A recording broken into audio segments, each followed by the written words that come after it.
tapos na yung yung guidance. Tapos pupunta na kami sa office. Sa inyong guidance ko yun. Yan. Yun. Pupunta kami sa office para para mag-complain. Kasi yung supervisor namin dun malandi kasi siya.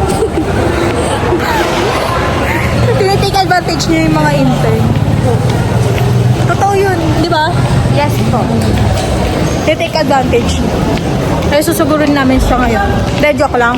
Kuha kami ng evaluation. Sobrang oily ko, di ba? Kaya, wait lang. Freshen up ako. Wait lang.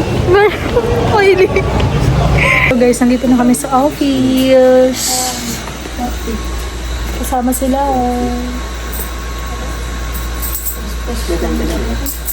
May kinukuha na kami.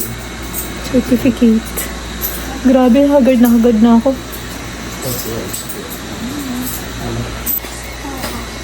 Mga pagod na.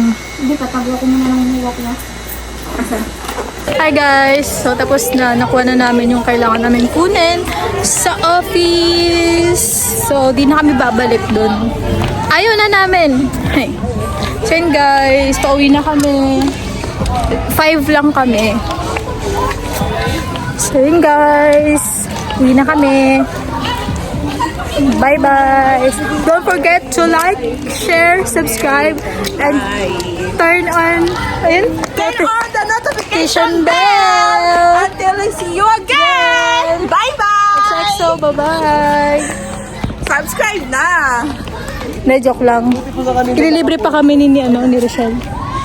Actually, Ililibre niya pa kami. siya yung mga nilibre Hindi. sa amin. No! Siya ang